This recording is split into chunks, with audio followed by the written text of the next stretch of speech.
नमस्कार, अपना उत्तराखंड आप देख रहे हैं और आपके साथ मैं हूं अंशिका पाठक।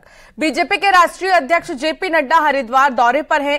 सीएम धामी ने जॉलीग्रांट एयरपोर्ट पर नड्डा का स्वागत किया। इसके बाद जेपी नड्डा का ऋषिकुल ऑडिटोरियम पहुंचने पर कार्यकर्ताओं ने जोरदार स्वागत किया है। ऑडिटोरियम में नड्डा ने पौधा रोपण किया और इसके बाद जेपी नड्डा देव संस्कृति विश्वविद्यालय पहुंचे, जहां वसुधैव कुटुंबकम थीम पर आयोजित एक कार्यक्रम का आयोजन किया गया, जिसमें जेपी नड्डा ने शिरकत की। इस दौरान मुख्यमंत्री पुष्कर सिंह धामी भी कार्यक्रम में मौजूद रहे।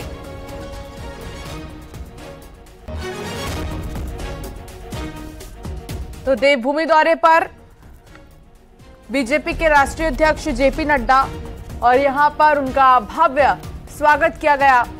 विश्वविद्यालय के एक कार्यक्रम में शिरकत की उन्होंने। सीएम धामी भी इस कार्यक्रम में मौजूद रहे। तो जोरदार स्वागत किया गया। ऋषिकुल ऑडिटोरियम भी पहुंचे हैं। देखिए, आपको ये दो तस्वीर दिखा रहे हैं हम जॉलीग्रांट एयरपोर्ट की, जब जेपी नड्डा पहुंचे थे उत्तराखंड, और यहां पर पुष्कर सिंह धामी उन्हें रिसीव करने के लिए गए थे और भव्य स्वागत उनका किया गया। पुष्प वर्षा उन पर की गई।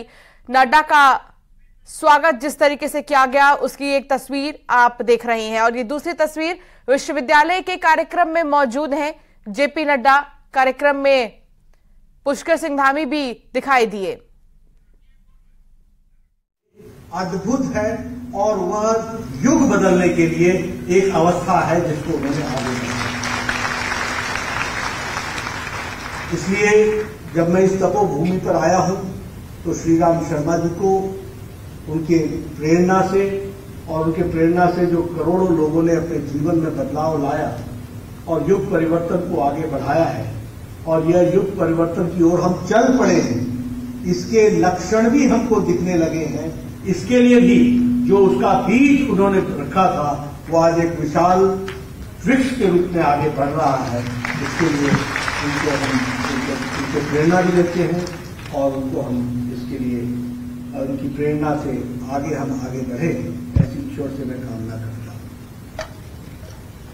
हमारे देव संस्कृति विश्वविद्यालय में बहुत से ऐसी फैकल्टीज हैं जिसमें काम हो रहा है और अध्यात्मवाद के तरीके को साइंटिफिक तरीके से, वैज्ञानिक तरीके से उनकी उपयोगिता, उनका रेलेवेंस, उनको किस तरीके से आगे बढ़ाना है, उसका जीवन में अर्थ क्या है, ये सारी चीजों को देव संस्कृति विश्वविद्यालय ने हमारे विद्यार्थियों को, शिक्षार्थियों को और शिक्षकों के द्वारा जो रिसर्च, जो उसमें गहन अध्ययन चल रहा है, वह भी मानवता को आगे ले जाने में बहुत उपयोगी काम करेगा, ऐसा मेरा विश्वास है।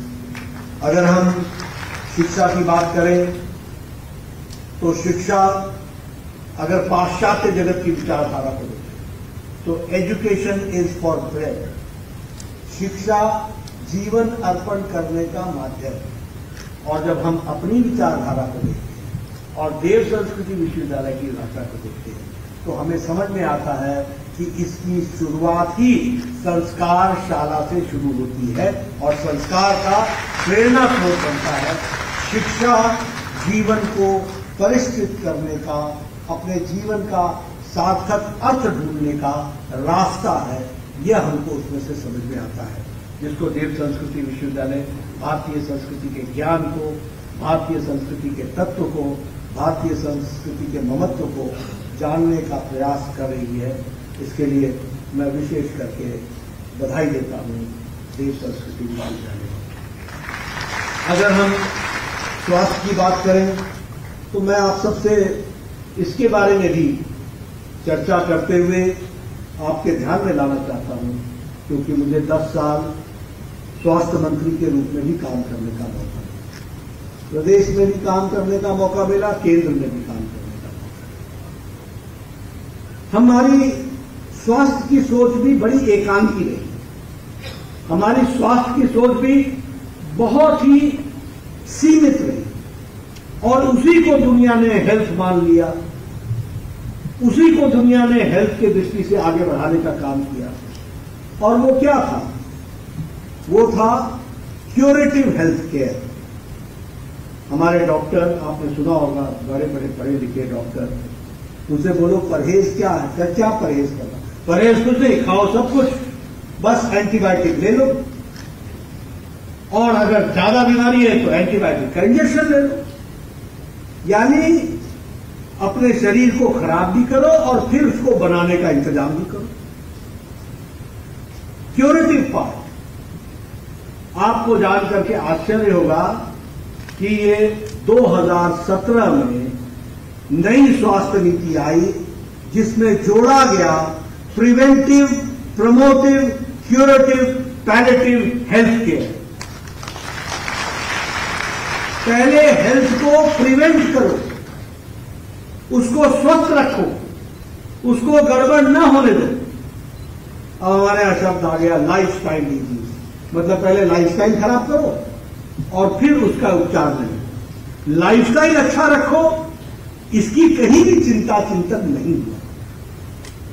तो पहले हमने कहा प्रिमिटिव, फिर हेल्थ को प्रमोट करो, और फिर अगर बीमार पड़ते हो तो क्योर भी करो, और कुछ ऐसी बीमारी लग जाए जो लाइलाज हो तो उसमें शरीर को किस तरीके से लंबी अवस्था तक ले जा सकते हो, इसकी चिंतन करो, पैलिएटिव केयर। तो ये सोच लेकर के हम चले, और मुझे खुशी होती है कि देव संस्कृति विश्वविद्यालय आज योग, आयुर्वेदा और वनस्पति औषधि पर रिसर्च करके आगे बढ़ रही है। इसके लिए भी मैं आपको बधाई देता हूं, क्योंकि आपने स्वास्थ्य को भी सर्वांगीण रूप में देखने का प्रयास किया है। और वसुधैव कुटुंबकम क्या है? वो सभी तरह की विद्या को अपने पास आने देने की क्षमता रखने वाला, बंद दरवाजे की तरह नहीं। आप किसी डॉक्टर से, मैं लंबे समय स्वास्थ्य मंत्री राज से पूछता हूं, एलोपैथी वाले से बात करो, वो अभी डोंट नो आयुर्वेदा, मैं हमें नहीं मालूम, योगा होगा हमें नहीं मालूम। जीवन में करते सब है, लेकिन एक दूसरे के साथ मिलने के लिए तैयार नहीं। मैंने कहा कि एक ही छत के नीचे योग भी होगा, आयुर्वेद भी होगा, सिद्ध भी होगा, एलोपैथी भी होगा, हर एक तरीके का समग्रता में सोच, समग्रता में सोच। और उस काम को आप कर रहे हैं, इसके लिए मैं आपको बधाई भी देता हूं। जहां तक सेल्फ रिलायंस का सवाल है, उसमें आपने जो आदर्श ग्राम की कल्पना को आगे बढ़ाया है और सेल्फ सस्टेनेबल ग्राम बनाने की जो आपने कल्पना की है, उसके लिए भी आपको साधुवाद। आप इस काम को आगे बढ़ाएं, क्योंकि हमारी कल्पना में तो पहले ग्राम अपने आप में स्वावलंबी होता था। गांव में सारी व्यवस्थाएं आपस में मिलजुल करके व्यवस्थाओं को स्थापित करने की व्यवस्था थी। ये तो हम लोगों ने हर जगह सरकार पहुंचा दी, और सरकार पहुंचने के तरीके से विचार आ गया, जो करे सो सरकार, मेरी बावड़ी का पत्थर भी लगे तो सरकार, और हमारा अपना कोई योगदान नहीं। लेकिन समाज और स्वावलंबी गांव के आदर्श ग्राम की कल्पना को आपने आगे बढ़ाया है, इसके लिए भी मैं इस विश्वविद्यालय के विचार को बहुत ही साधुवाद देता हूं। नारी शक्ति की दृष्टि से नशा मुक्ति के लिए, और नशा मुक्ति के साथ साथ जो पर्यावरण के लिए, और उसके लिए स्वच्छता के साथ साथ हमारे सरोवरों का बनाना, फिर वृक्षारोपण, इन सबको भी आपने जो आगे बढ़ाया है, वह भी बहुत ही अच्छा कार्य है। व्यक्तित्व निर्माण की दृष्टि से जो आपने साधन को, यानी व्यक्ति का निर्माण जो आपने इस कार्य को लिया है, यह भी युग बदलने में अपने आप में बहुत बड़ा कार्य करेगा, ऐसा मैं मानता हूं। जहां तक युवा की चेतना का सवाल है, उसके लिए भी नैतिक बौद्धिक शक्तियां बढ़ें और सामर्थ्य बढ़े युवाओं का, यह भी देव संस्कृति विश्वविद्यालय इस कार्य को, और शांतिकुंज अपने आप में इस कार्य को आगे बढ़ा रहा है। तो मैं ये जरूर, मुझे संतोष भी है और मुझे विश्वास भी है कि सर्वांगीण विकास व्यक्ति का होने में देव संस्कृति विश्वविद्यालय एक पायनियर इंस्टीट्यूशन के रूप में देश में अपना योगदान करेगा, यह मैं मानता हूं। और इसी के माध्यम से आगे चल करके परिवर्तन आएगा। विचारों में परिवर्तन आता है तो व्यक्ति में परिवर्तन आता है, व्यक्ति में परिवर्तन आता है तो समाज में परिवर्तन आता है, परिवार में परिवर्तन आता है, और जब समाज में परिवर्तन आता है तो देश में परिवर्तन आता है। यह एक जिस बात को हम आगे बढ़ाना चाहते हैं, उसमें यह विश्वविद्यालय के कार्य हमेशा हम सबको प्रेरणा भी देंगे और आगे बढ़ाने में अपना योगदान भी करेंगे। प्रधानमंत्री मोदी जी की सोच भी इससे अलग नहीं है। विकास भी होना है और विरासत को भी संभाल के रखना। विरासत मतलब कोई विरासत में मिली हुई बिल्डिंग नहीं। विरासत का मतलब होता है विचारधारा। विरासत का मतलब होता है हमारी जीवन शैली, जो ऋषि मुनियों ने हजारों साल तक विचार करके जिसको प्रतिपादित किया, उसको भी संभाल के रखना और विकास के साथ उसका समन्वय करना, उसको आगे बढ़ाना, यह भी उसमें से जुड़ा होता है, जिसको हम आगे बढ़ाने का प्रयास करते हैं। मैं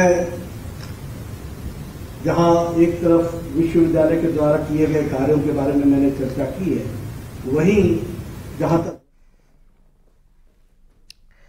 तो जेपी नड्डा को आप सुन रहे थे। जेपी नड्डा देव संस्कृति विश्वविद्यालय पहुंचे हैं और वसुधैव कुटुंबकम थीम पर आयोजित एक कार्यक्रम का आयोजन यहां पर किया जा रहा है, जिसमें जेपी नड्डा मौजूद हैं। इस दौरान मुख्यमंत्री पुष्कर सिंह धामी भी कार्यक्रम में दिखाई दे रहे हैं। तस्वीर आप देख सकते हैं, पुष्कर सिंह धामी भी इस वक्त इस कार्यक्रम में मौजूद हैं। तो विश्वविद्यालय के कार्यक्रम में शिरकत पुष्कर सिंह धामी के साथ साथ जेपी नड्डा ने की है। भारत के सामाजिक पुनरुत्थान के समर्पित रहा है।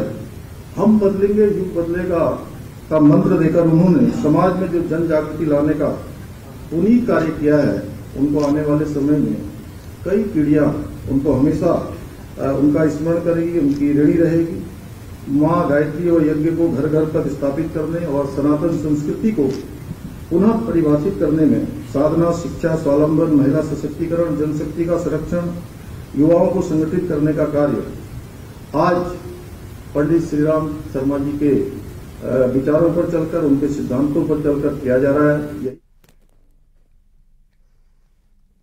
हरिद्वार में आज उत्तराखंड बीजेपी प्रदेश कोर कमेटी की मीटिंग भी होगी और बीजेपी के राष्ट्रीय अध्यक्ष JP Nadda BJP core group की बैठक लेंगे। बैठक में बागेश्वर उपचुनाव, निकाय चुनाव और आगामी लोकसभा चुनाव को लेकर चर्चा होगी। मीटिंग में मुख्यमंत्री पुष्कर सिंह धामी समेत कोर ग्रुप के सभी मेंबर मौजूद रहेंगे। तो बागेश्वर उपचुनाव पर आज चर्चा होगी। कोर ग्रुप की बैठक होगी, सभी मुद्दे होंगे, सारे आने वाले रहेगा और बाई इलेक्शन भी हो सकता है और और भी चुनाव होंगे, सभी विषयों में बात की है। तो भारतीय जनता पार्टी के राष्ट्रीय अध्यक्ष जेपी नड्डा एक दिवसीय दौरे पर हरिद्वार पर हैं और हरिद्वार पहुंचकर जेपी नड्डा ने ऋषिकुल ऑडिटोरियम में प्रधानमंत्री नरेंद्र मोदी के मन की बात कार्यक्रम में शिरकत की। इस दौरान उनके साथ उत्तराखंड के मुख्यमंत्री पुष्कर सिंह धामी, प्रदेश प्रभारी दुष्यंत कुमार गौतम, प्रदेश अध्यक्ष महेंद्र भट्ट और कैबिनेट मंत्री सतपाल महाराज समेत बड़ी संख्या में भाजपा कार्यकर्ता मौजूद रहे। तो आप ये भाजपा के कार्यकर्ताओं को भी देख रहे हैं जो इस कार्यक्रम में मौजूद रहे।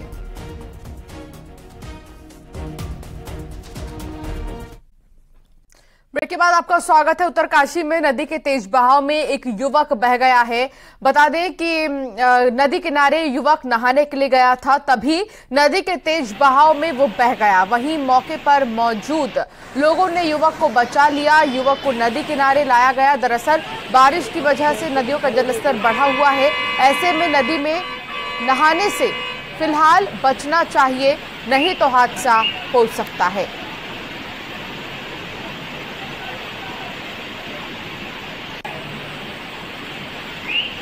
तो यहां पर नदी में नहाने के लिए एक युवक आया था और बहने लगा वो, जिसके बाद आसपास के लोगों ने उसे बमुश्किल बचाया है। युवक को आखिरकार बचा लिया गया। नदी में नहाने के लिए गया युवक बहा, मौके पर मौजूद लोगों ने किसी तरह बचाया उसे। उत्तरकाशी में तमाम नदियां उफान पर हैं और ऐसे में यहां पर लोगों को जब बचना चाहिए नदी में नहाने से, तो लोग ज्यादातर यहां पर पहुंच रहे हैं नहाने के लिए। हालांकि इस युवक को बचा लिया गया है। मौके पर मौजूद लोगों ने ही युवक को बचाया है, जिसकी तस्वीर भी आप देख रहे हैं। नैनीताल मॉनसून मैराथन के आयोजन पर कई सवाल खड़े हो रहे हैं। मैराथन के दौरान कई खिलाड़ियों पर कुत्तों ने हमला कर दिया, तो कई खिलाड़ी कुत्ते और बंदरों के डर से बीच में ही दौड़ छोड़कर वापस लौट गए।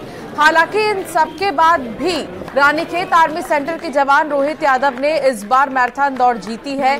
सेना के ही रमेश कुमार दूसरे नंबर पर रही हैं, जबकि तीसरे पर मोहित कुमार जीते हैं। इसके साथ ही महिला वर्ग से रेनू सिंह ने जीत दर्ज की है। दूसरे नंबर पर रूबी कश्यप रही हैं। इस बार आयोजन को लेकर कई सवाल खड़े हुए हैं, जिसमें खिलाड़ियों को दिक्कतों का सामना करना पड़ा, तो वहीं आयोजन समिति भी अगले साल सब ठीक करने का भरोसा दे रही है।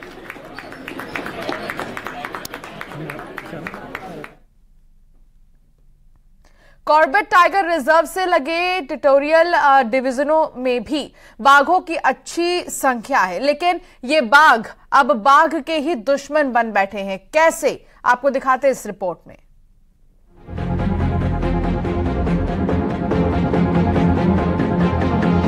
बाघ एक एकाकी जीव है। ये जंगल में अपना साम्राज्य बनाता है, जिसमें दूसरे बाघ को एंट्री नहीं दी जाती है। ऐसे में यदि दूसरा बाघ इस साम्राज्य में प्रवेश करता है तो इनमें संघर्ष होना लाजमी है, जिसमें अधिकांश बार बाघ की मौत हो जाती है।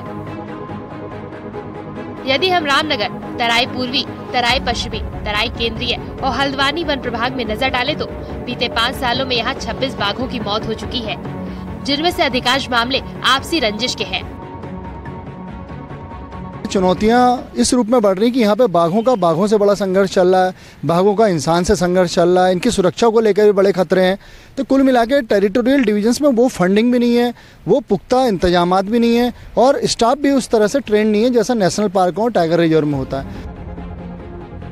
उधर इन टेरिटोरियल डिवीजन में बढ़े बाघ अब विभाग के लिए कई चुनौतियाँ बढ़ा रहे हैं। इनमें पोचिंग और कॉन्फ्लिक्ट तो शामिल ही है, साथ ही बाघ से बाघ को बचाना भी बड़ी चुनौती हो गई है। इसके लिए विभाग यहाँ इनके हैबिटेट को और बेहतर बनाने की योजना बना रहा है, जिससे बाघों के आपसी संघर्ष के साथ ही कॉन्फ्लिक्ट की समस्या को कुछ हद तक दूर किया जा सके।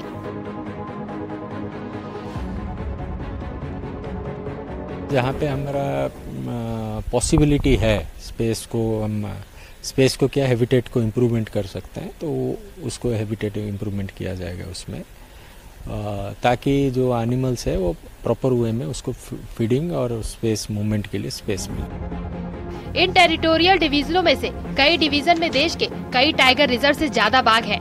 ऐसे में इनके पर्यावास को बेहतर बनाना ही फिलहाल इसका उपाय नजर आ रहा है, लेकिन इसमें लगने वाले फंड का इंतजाम कहां से हो, ये सवाल विभाग के आगे मुंह बाए खड़ा है। न्यूज़ 18 के लिए रामनगर से गोविंद पाटनी की रिपोर्ट।